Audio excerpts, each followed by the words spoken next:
Right. Real estate రంగం మొత్తం ఢమాల్ అవుతున్న పరిస్థితి. హైదరాబాద్ బ్రాండ్ ఇమేజ్ మసకబడుతోంది. గత 10 సంవత్సరాలుగా హైదరాబాద్ వైపు ప్రపంచ దేశాలని చూశాయి. పెట్టుబడులు వచ్చాయి, పారిశ్రామిక రంగం వర్ధిల్లింది. ఇవాళ దాంతోపాటు రియల్ ఎస్టేట్ రంగం అనేది చాలా గొప్పగా వర్ధిల్లింది. కానీ అటువంటి రియల్ ఎస్టేట్ రంగం ఇవాళ నేల చూపులు చూస్తోంది.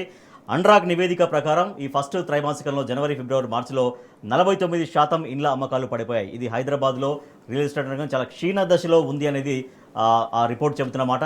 ఒక హైదరాబాద్లోనే కాదు, హైదరాబాద్తో పాటుగా యావత్ తెలంగాణ అన్ని జిల్లాల్లో కూడా భూముల క్రయ విక్రయాలు పూర్తిగా ఆగిపోతున్నటువంటి పరిస్థితి. సో ఇదే మరింత కొనసాగితే కనుక చాలా తీవ్రమైనటువంటి ఆందోళనలోకి, చాలా ప్రమాదకర స్థాయిలోకి రియల్ ఎస్టేట్ రంగం మరింత పడబోతున్నట్టుగా అర్థమవుతున్న పరిస్థితి. ప్రస్తుతం మనతో ఉన్నారు బిఎస్ రెడ్డి గారు, founder and president Telangana realtors forum founder and president గారు.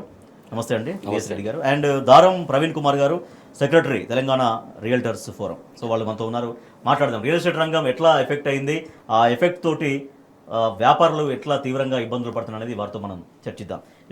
బిఎస్ రెడ్డి గారు, ఎందుకంటే రియల్ ఎస్టేట్ రంగం ఇంత నేల చూపులు చూస్తోంది? ప్రభుత్వ అసమర్థ విధానాలు, నిర్ణయాలు ఇదే రకంగా కొనసాగితే మరింత ఆందోళనకరమైన పరిస్థితి ఎట్లా రాబోతోంది? సార్, నేను గత 13 ఏళ్ళుగా రియల్ ఎస్టేట్లో ఉన్నానండి. కానీ ఇప్పుడున్న ఈ సంవత్సరం ఉన్న పరిస్థితులు నేను ఎప్పుడు చూడలేదు. గతం చాలా బాగుండేది. ఎంత బాగుండేదంటే బిజీగా ఉండేవాళ్ళం కాదు. అసలు ఖాళీగా ఉండేవాళ్ళం కాదు. చాలా బిజీగా, సరదాగా రియల్ ఎస్టేట్ ఫీల్డ్ అనేది ఇంత సరదాగా ఉండొచ్చు అని చెప్పి మాకు అప్పుడే తెలిసింది. కానీ ఇప్పుడు చేద్దామంటే పని లేదు, బయటికి వెళ్దామంటే ఒక లీడ్ లేదు. లీడ్స్ ఉన్నా దానికి కావాల్సిన కస్టమర్స్ లేరు. కస్టమర్స్ అడపా వచ్చినా కూడా రేట్ల విషయంలో బాగా ఇదవుతున్నాయి. అంటే సెల్లర్స్ ఎక్కువ చెప్పడం, వీళ్ళు తక్కువ కడగడం, ఏదో విధంగా డీల్స్ అయితే ట్రాన్సాక్షన్లు కావట్లేదు. సో ఇప్పుడు పరిస్థితి మాత్రం చాలా దారుణంగా ఉందండి. నా ఒక్కడి పరిస్థితి కాదు, రియల్ ఎస్టేట్ ఏజెంట్లు అందరూ దాదాపు ఒక 25 నుంచి 30 లక్షల మంది ఏజెంట్లు ఉంటారు తెలంగాణ రాష్ట్రం మొత్తం మీద.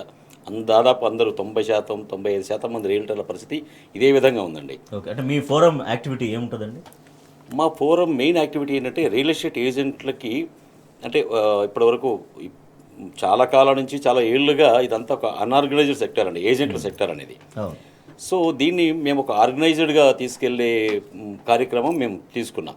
అంటే ఏజెంట్లో చాలామందికి ఎథిక్స్ నేర్పడం కావచ్చు, అంటే ఎలా డీల్స్ చేయాలి కస్టమర్స్ తోటి. మోరోవర్ ఏంటంటే ఏజెంట్లు చాలామంది కమిషన్ విషయంలో మోసపోతున్నారు.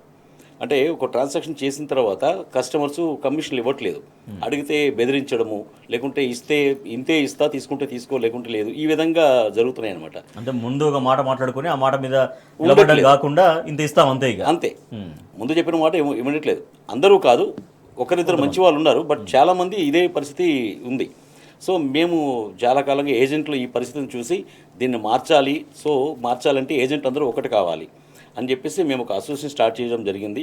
మా అసోసియేషన్లో మెంబర్స్ ఉన్నారు, వాళ్ళందరికీ మేము గైడ్లైన్స్ ఇస్తూ ఉంటాము. కస్టమర్స్తో ఏ విధంగా తీసుకోవాలి, కమిట్మెంట్ ఎలా తీసుకోవాలి అని చెప్పేసి. ఎవరైనా కస్టమర్స్ ఇలా చేస్తే మేము అసోసియేషన్ లీగల్గా మేము యాక్షన్ తీసుకుంటాం అనమాట వాళ్ళ మీద.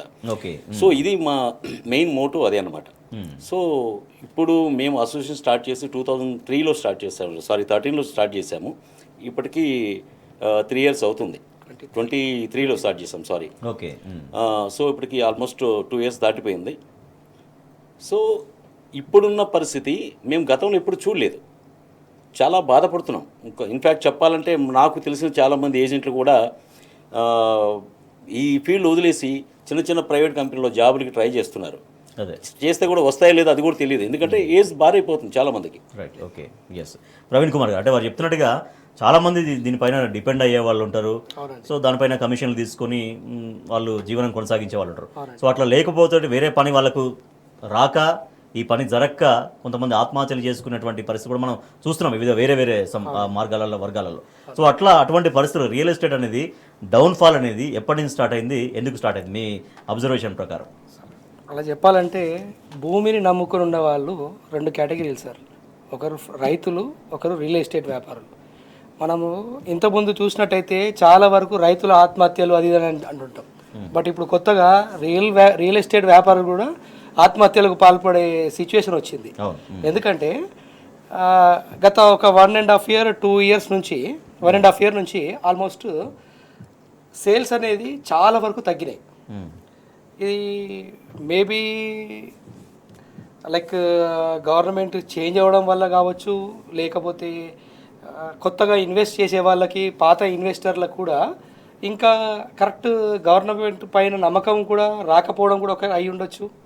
సో ఎవరైనా సరే ఒక రియల్ ఎస్టేట్ వ్యాపారము అభివృద్ధి చెందాలి అంటే ఆల్రెడీ ఇన్వెస్ట్ చేసినవి సేల్ అవుతేనే మళ్ళీ ఇంకొక ప్లేస్లో ఇన్వెస్ట్ చేస్తుంటారు. అవును, ఇప్పుడున్న ఇన్వెంటరీ మొత్తం అలానే ఆగిపోయినప్పుడు ఇంకొక ప్లేస్లో ఎక్కడి నుంచి ఆప్షన్ ఉంటుంది?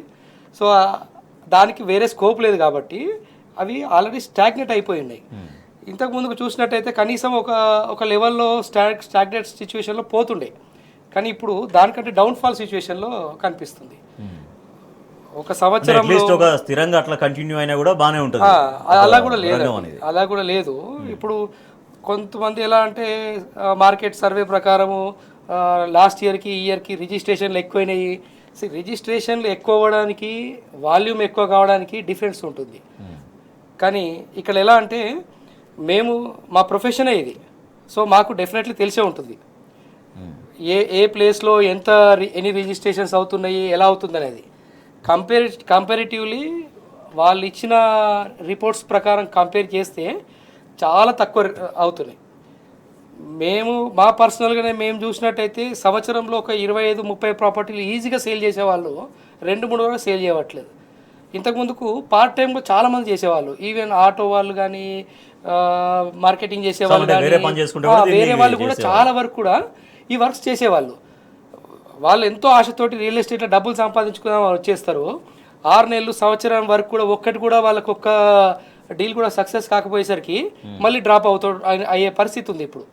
సో కొత్తగా వచ్చే వాళ్ళకి ఎలాంటి స్కోప్ కూడా లేకుంటున్న సిచ్యువేషన్ని ఈ రోజు చూస్తున్నాం మనం. సో దీనికి ముమ్మాటికి ప్రభుత్వం వైఖరి ఎట్లా కారణం అనుకుంటున్నారండి? సార్, ఫస్ట్ ఆఫ్ ఆల్ ప్రభుత్వం రాగానే హైడ్రా అనే భూతాన్ని చూపించిందండి. నా ఉద్దేశంలో నేను అనుకోవడం మాత్రం అది మేబీ యాక్ట్ మంచిదే కావచ్చేమో, కానీ దాన్ని ప్రొజెక్ట్ చేయడంలో గవర్నమెంట్ ఫెయిల్ అయింది. అంటే ఈ యాక్ట్ ఎందుకు, ఏ విధంగా పనికొస్తుంది, ప్రజలకు ఏ విధంగా ఉపయోగం ఉంటుంది, దానివల్ల లాభ నష్టాలు ఏంటి, హైడ్రా ఎందుకు వచ్చింది అనేది కూడా చాలామందికి తెలియదు. ఇప్పుడు సరే చదువుకున్న వాళ్ళ సంగతి కొంచెం కొద్దో గొప్ప తెలిసి ఉండొచ్చు, కానీ అది కూడా తెలియని వాళ్ళు సామాన్యులు ఉంటారండి. యాక్ట్ గురించి ఏం తెలుస్తాయి వాళ్ళకి? సో అలాంటి వాళ్ళు భూముల అమ్మకాలు కొనుగోలులో ఈ హైడ్రా ఒకసారి వచ్చేసరికి ఈ పడగొట్టడాలు ఇవన్నీ మీడియాలో చూసి భయపడిపోతారు, వాళ్ళు ట్రాన్సాక్షన్ చేయలేరు. సో ఒక యాక్ట్ తీసుకొస్తే గవర్నమెంట్ దానికి సంబంధించి పూర్తిగా అవగాహన కల్పించాలి జనాలకి. కల్పిస్తేనే కదా ఓకే దాని మీద గౌరవం పెరుగుతుంది. ఫస్ట్ భయం కల్పించినటువంటి పరిస్థితి 100% అండి. అంటే నేను అది మంచి చెడుని నేను చెప్పలేను, కానీ చెడుగా మాత్రం చూస్తున్నారు పబ్లిక్. దానివల్లనే మార్కెట్ కొలాప్స్ కావడానికి కూడా సగం రీజన్ అదే. సగం రీజన్ హైడ్రా అనేది రావడం వల్ల. మేబీ అది మంచిదే కావచ్చేమో, కానీ ఎలా మంచిది అనేది గవర్నమెంట్ చెప్పలేకపోతుంది ఇప్పటికి కూడా. సో జనరల్గా నిర్మాణం అనేది ఒక పాజిటివ్ సెన్స్కి వెళ్ళిపోతుంది, కూల్చివేత అనేది డెఫినెట్గా నెగిటివే కదా. డెఫినెట్గా ఇప్పుడు కూల్చబడింది ఒక గవర్నమెంట్ ఒక కట్టడాన్ని కూల్చింది అంటే ప్రజల్లో భయభ్రాంతులు వస్తాయండి, ఎందుకు కూలుస్తుంది అనేది. కానీ ఎందుకు కూలుస్తుంది అనే దానికి చెప్పాలి. ఇదిగో చెరువు దగ్గర ఉంది కూలుస్తున్నాం, అది అంతకుముందు నుంచి ఉంది కదా. చెరువు దగ్గర నుంచే చెరువుల పక్కన ఉంటే ఎఫ్టీఎల్ కిందకు వస్తే కూల్చేస్తుంది, ఏ గవర్నమెంట్ అని కూలుస్తుంది. అందులో కొత్త ఏం లేదు, ఈ గవర్నమెంట్ కూడా కూలుస్తుంది అనుకోండి, కొత్త ఏం లేదు. కానీ దానికి ఒక హైడ్రా అని చెప్పేసి అసలు ఆ పేరులోనే పేరు చెప్తేనే భయం వేస్తుంది. అవును, సో అదే వైబ్ అట్లే ఉంది. హైడ్రా అనేది హైడ్రా అనగానే ఒక వైబ్రేషన్ వచ్చేస్తుంది, నాకు పలకడానికి కూడా భయం వేస్తుంది దాని గురించి. అంటే మనం వినే వాళ్ళకి ఇలా ఉంటే దాని యాక్ట్ ఎంత భయంకరంగా ఉంటుంది చూడండి. అంటే దాన్ని ప్రాపర్గా రిప్రజెంట్ చేయడం, ప్రొజెక్ట్ చేయడం అనేది ప్రాపర్గా తీసుకురాలేకపోయింది గవర్నమెంట్. అంటే మేబీ దాని ఉద్దేశం మంచిది కావచ్చేమో, కానీ దాన్ని ప్రొజెక్ట్ చేయడంలో మాత్రం గవర్నమెంట్ ఫెయిల్ అయిందనే విషయం నేను అనుకుంటున్నాను. ఓకే, సో అదేగా ప్రజలు ఆగడానికి, అంటే ఇప్పుడు డబ్బులున్నా కూడా కొందామా వద్దా అనేటువంటి ధోరణిలో ఆగిపోయారు. ఏదైనా ఒక 5 అంతస్తుల బిల్డింగ్ కొనాలంటే ఇప్పుడు నేను కొంటాను, తర్వాత హైడ్రా వచ్చి కూల్చేస్తే అదే కదా ఆపేస్తుంది. ఆబ్వియస్లీ ఇన్వెస్టర్ అయిపోతాడు. అదే జరిగింది మొన్న చాలా చోట్ల గృహప్రవేశాలు జరిగి ఆ తోరణాలు ఆ గుమ్మడిగాలని పచ్చిగా ఉన్నప్పుడే ఆరకముందే ఇల్లు ఆ విల్లాలు కూల్చేసినటువంటి దృశ్యాలు చూసాం. చాలా మంది ఏడ్చారు, పిల్లలు బుక్స్ తీసుకొద్దామన్నా కూడా లోపలికి అలౌ చేయలేదు. అవును, చూశాను సార్. ఇవన్నీ జరిగినాయి కదా, ఇవన్నీ ప్రజలు ఎట్లా మర్చిపోతారు? అవి ఎవరు సార్ ఎలా ఏ గవర్నమెంట్ అయినా ఏదైనా ఒక యాక్ట్ తీసుకొచ్చింది అనుకోండి, పబ్లిక్ ఉపయోగపడేలా ఉండాలి, జనాలకు ఉపయోగపడేలా ఉండాలి. అట్ ది సేమ్ టైం గవర్నమెంట్కి నష్టం కలగకూడదు, అలానే పబ్లిక్కి కూడా జనాలకు కూడా ఉపయోగపడాలి. అంతేగాని ఒక యాక్ట్ తీసుకురాగానే దానివల్ల భయభ్రాంతులకు గురి కాకూడదు. Right, okay. అలాంటి పరిస్థితి వచ్చిందని తెలిసి గవర్నమెంట్ దాన్ని దిద్దుబాటు చర్యలకి ఇంకా తీసుకోలేకపోతుంది. Right, okay. ప్రవీణ్ కుమార్ గారు, అంటే వారు చెప్పినట్టుగా ఒక వ్యవస్థ తీసుకొస్తున్నప్పుడు ఆ వ్యవస్థ పట్ల అవగాహన కల్పించాలి, దాంతో ఏమైనా భయాలు ఉంటే ఆ భయాలు పోగొట్టాలి. కానీ కేవలం భయభ్రాంతులకి హైడ్రా అనగానే ఇది ఒక భయం అనే ఫీలింగ్లో చాలా మంది ఆగిపోయినటువంటి పరిస్థితి. సో అనేకం ఇప్పుడు నిర్మాణం జరిగి కూడా ఖాళీగా మీరు అన్నట్టుగా వెయిట్ చేస్తున్నారు, అది అమ్మకాలు జరపక, కొనుగోళ్లు లేక అనేది. సో ఇది ఇట్లే పరిస్థితి కొనసాగితే మరింత ఆందోళనకరంగా ఎట్లా మారే అవకాశం ఉంది? అంటే మళ్ళీ సపరేట్గా మారాల్సిన అవసరం లేదు సార్, ఆల్రెడీ మారిపోయింది అది. ఇప్పుడున్న సిచ్యువేషనే ఆ సిచ్యువేషన్ ఉంది. ఇంతకు ముందుకు ప్రతి ఒక్క ఏజెంట్ దగ్గర కానివ్వండి, బిల్డర్ దగ్గర కానీ ఇన్వెంటరీ అనేది చాలా తక్కువ ఉంటుండే. వాళ్ళు కన్స్ట్రక్షన్ చేస్తుంటేనే సగానికి ఎక్కువ ఫ్లాట్లు వాళ్ళు సేల్ చేసుకునేవాళ్ళు. ఇప్పుడు more than 90% of the inventory ఆగిపోయి ఉన్నది. సో ఈ ఆల్రెడీ స్ట్రీమ్ లైన్ ఉన్న ప్రాసెస్ని ఎప్పుడు కూడా డిస్టర్బ్ చేయకూడదండి. ఏ గవర్నమెంట్ వచ్చినా సరే వాళ్ళకు సపోర్టివ్గా ఉండి కొన్ని అమెండ్మెంట్ చేసుకుంటూ వెళ్తే బాగుంటుంది తప్ప ఉన్న స్ట్రీమ్ లైన్ ప్రాసెస్ని డిస్టర్బ్ చేస్తే ఇలాంటి పరిస్థితి వస్తుంది 100%. కానీ ముఖ్యమంత్రి రేవంత్ రెడ్డి అనేక సందర్భాల్లో చెప్పారు, మేము సీఎం కాకముందు చెప్పారు, సీఎం అయినాక కూడా చెప్పారు, రియల్ ఎస్టేట్కి పేటెంట్ నేను రియల్ ఎస్టేట్లో నేను అంతో కొంత వాళ్ళ పొలిటికల్గా సస్టైన్ అవ్వగలుగుతున్నానంటే దానికి కారణం రియల్ ఎస్టేట్ ద్వారా నేను సంపాదించుకున్నటువంటి అవే చెప్పారు. అటువంటి రియల్ ఎస్టేట్ రంగం అనేది ఆయన చేతుల్లో ఇంకా మరింతగా డెవలప్ కావాలి. ఆయన చేసినప్పుడు రియల్ ఎస్టేట్ ఎలా చేశాడో మాకు తెలియదు, ఎందుకంటే ఆయన చెప్పడం మేము విన్నాం, మేము ఎప్పుడు చూడలే ఆయన చేయంగా. బట్ ఒకవేళ ఆయన రియల్ ఎస్టేట్ వర్క్ చేసి ఉంటే ఖచ్చితంగా 100% అవగాహన ఉంటుండే. ఆయన ఎలాంటి స్టెప్స్ తీసుకోవాలనేది ముందే ఒక స్ట్రాటజీ తోటి ఉంటుండే, ఇలాంటి సిచ్యువేషన్ రాకపోతుండే కదండి. సార్ ఒప్పుకోండి, అవును, వాస్తవం, అంతే కదా.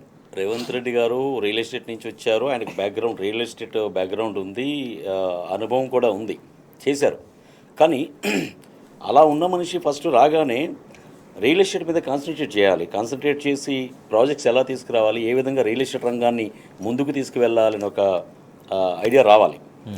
అది రాకపోగా దాని మీద మొత్తం నెగిటివ్ ప్రచారం అనేది జరుగుతుంది. అసలు రియల్ ఎస్టేట్ని పక్కన పెట్టారు కరెక్ట్గా చెప్పాలంటే. రియల్ ఎస్టేట్ రంగం, అసలు రియల్ ఎస్టేట్ ఉందనే విషయం కూడా ఆయన మర్చిపోతున్నాడు. రియల్ ఎస్టేట్ మీద ఇన్ని లక్షల మంది ఏజెంట్లు ఆధారపడి బతుకుతున్నారండి. కానీ రియల్ ఎస్టేట్ రంగం ఫెయిల్ కాలేదు, బాగానే ఉంది, అదంతా ఏదో ప్రచారం చేస్తున్నారు అనేటువంటి దూరంలో కూడా ముఖ్యమంత్రి సార్ గ్రౌండ్ లెవెల్లో చెక్ చేసుకోమని చెప్పండి సార్. మేము చెప్పడం కాదు, మేము రియల్ ఎస్టేటే చేస్తున్నాం కదా. మేము పొద్దున్న లేసి అదే చేస్తాం. మేము మార్నింగ్ విజిట్ చూసుకొని డైరెక్ట్ ఇక్కడికి వచ్చాం. మేము ప్రాపర్టీ విజిట్ చేసుకొని మేము 1 year నుంచి, మీరు నమ్ముతారో నమ్మరో, నాకు ఒక్క డీల్ కాలేదండి ఈ ఇయర్లో చెప్తున్నాను నేను. అంతకుముందు బాగానే అయింది, ఈ ఇయర్లో నాకు ఒక్క డీల్ కాలేదు. డీల్స్ కాకపోతే ఏమవుతాయి సార్? అప్పులు అవుతాయి, అంతే కదా. ఇప్పుడు వదిలిపెట్టలేము. సంవత్సరం నుంచి నాకు ఇన్కమ్ లేదనుకోండి, నేనేం చేస్తా? ఎక్కడో చోట అప్పులు చేయాలి. ఆ అప్పులు తీర్చడానికి ఏం చేయాలి? ఇంకొక అప్పు చేయాలి. అంటే నా నమ్మకం ఏంటి? ఏదో ఒక ప్రాపర్టీ క్లోజ్ కాకపోతుందా, ఆ డబ్బులు రాకపోతాయి, ఆ డబ్బులు వస్తే అక్కడ తీర్చకపోతానా? నాకు చిన్న ఫ్యామిలీ ఉంటుంది, ఏదో ఈఎంఐలు అవి ఉంటాయి. సరే, అప్పు ఇచ్చిన ఫ్రెండ్ అవుతాడేమో, బ్యాంక్ ఆగదు కదా. అవును, బ్యాంక్ ఆగదు, వాడికి ఇవన్నీ అవసరం లేదు, ఫ్రెండ్ అంటే అర్థం చేసుకుంటాడు. సో ఇలాంటి పరిస్థితులు ఉన్న రియల్ ఎస్టేట్ ఏజెంట్లు లక్షల్లో ఉన్నారండి. అవును. సో అంటే ఎవరి స్థాయిలో వాళ్ళకి ఇదే సమస్యలు డెఫినెట్గా ఉంటాయి ప్రవీణ్ కుమార్ గారు. సో అంటే మరి వీళ్ళందరూ ఎట్లా, అంటే వీళ్ళ జీవనోపాధి ఎట్లా, వీళ్ళ తిరిగి మళ్ళీ రియల్ ఎస్టేట్ రంగం పుంజుకుంటే తప్ప, చాలా మంది రియల్ ఎస్టేట్ రంగం చేసేవాళ్ళు ఆ పని మాత్రమే వస్తుంది, వేరే పనిలో సక్సెస్ కాలేకపోవచ్చు. సో అటు చెడి ఇటు చెడి చాలా తీవ్రమైన ఇబ్బందులు.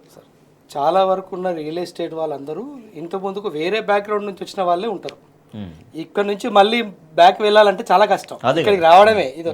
దిస్ ఈజ్ లైక్ ఇది ఎట్లా అంటే ఒక ఊపి లాంటిది. ఒకసారి వచ్చినామంటే ఇక్కడే ఉండిపోవాల్సింది, ఇంకొక పని చేసుకోవాలంటే కష్టం. నిజంగా అంటే వారు చెప్పినట్టుగా అప్పులు చేసినా కూడా దాంట్లోనే కొనసాగుతుంది. ఇవాళ కాకపోతే రేపు కాదా, రేపు కాకపోతే ఎల్లుండి కాదా, ఏదో ఒక డీల్ కాకపోతుందా, నమ్మకం అనేది నడిపిస్తూ ఉంటుంది. నిజం చెప్పాలంటే గవర్నమెంట్కి ద బిగ్గెస్ట్ రెవెన్యూ జనరేట్ అయ్యే ప్లాట్ఫామ్ కానివ్వండి ఒక కేటగిరీ రియల్ ఎస్టేట్ అండి. తర్వాతనే ఇంకొక కేటగిరీ వస్తుంది, లిక్కర్ది కానివ్వండి, లేదు అంటే ఫార్మా కానివ్వండి, ఎనీథింగ్. బట్ అలాంటి దాని మీద ఎక్కువ కాన్షియస్ లేకుండా కరెక్ట్ స్ట్రాటజీ తోటి డెవలప్మెంట్స్ని చూసుకోకపోతే ఇది ఇలానే ఉంటే మాత్రము కొత్తగా వచ్చే ఇన్వెస్టర్లు కానివ్వండి, కొత్తగా వచ్చే డెవలప్మెంట్స్ అనేది మనం చూడలేము ఇక. మళ్ళీ ఇంకా మళ్ళీ మంచి ప్రభుత్వం మళ్ళీ వచ్చే వరకు కూడా మనం వెయిట్ చేయాల్సిన 10 years లో బీఆర్ఎస్ గవర్నమెంట్ హయాంలో ఎట్లా ఉండేనండి? అంటే వాళ్ళు తీసుకున్న నిర్ణయాలు, చాలా బాగుంది ప్రోత్సాహకాలు ఇవన్నీ ఎట్లా ఉండే? 3 పువ్వులు 6 కాయలు అంటారు చూసారా, మేము అప్పుడు ఎక్స్పీరియన్స్ అయింది మాకు అది. చాలా బాగుంది.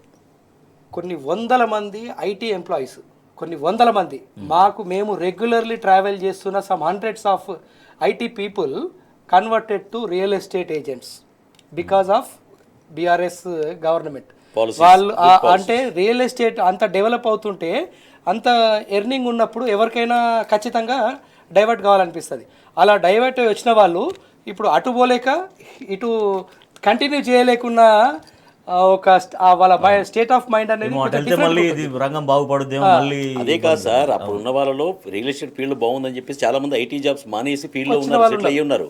ఇప్పుడు వాళ్ళకి ఐటీ జాబ్స్ రావు, ఇటు రియల్ ఎస్టేట్ బాగాలేదు, వాళ్ళ పరిస్థితి ఏంటి? రైట్. ఎస్, బీఆర్ఎస్ ప్రభుత్వ హయాంలో రియల్ ఎస్టేట్ 3 పువ్వులు 6 కాయలాగా వర్ధిల్లింది. అది మేము చూసాము, మేము అనుభవించామని చెప్తున్నారు. కానీ వాళ్ళ కాంగ్రెస్ ప్రభుత్వం వచ్చిన తర్వాత ప్రభుత్వం తీసుకున్నటువంటి అనాలోచిత నిర్ణయాల వల్ల రియల్ ఎస్టేట్ రంగం తీవ్రంగా ఇబ్బందుల పాలవుతుంది, కుదేలవుతుందని చెప్తున్నారు. సో నిజంగా ఇది పూర్తిగా ప్రభుత్వం బాధ్యత వహించాలి. హైదరాబాద్ లాంటి బ్రాండ్ ఇమేజ్ ఉన్న నగరాన్ని ఇవాళ హైదరాబాద్ బ్రాండ్ ఇమేజ్ని మసగబారే విధంగా ప్రభుత్వం వ్యవహరిస్తున్నటువంటి విమర్శ సర్వత్రా వ్యక్తమవుతుంది. Thank you so much BS Reddy garu. ఒక చిన్న మాట చెప్పొచ్చు? ఫస్ట్ చెప్పండి సార్. ఒక విషయం అండి, నేను రియల్ ఎస్టేట్ ఏజెంట్ల తరపు నుంచి గవర్నమెంట్కి, ప్రభుత్వానికి, సీఎం రేవంత్ రెడ్డి గారికి ఒక విన్నపం చేయదలుచుకున్నాను. దయచేసి రియల్ ఎస్టేట్ మీద కాన్సన్ట్రేట్ చేయండి, ఈ రంగాన్ని దెబ్బతీయకండి, దీన్ని డెవలప్ చేయండి. ఎందుకంటే దీని మీద ఆధారపడిన లక్షల మంది కుటుంబాలు, ఒక 25 లక్షల మంది ఏజెంట్లు ఉంటే ఇంటూ 4 వేసుకుంటే 1 కోటి మంది 1 కోటి మంది మనుషులు ఈ ఫీల్డ్ మీద డిపెండ్ ఉన్నారు.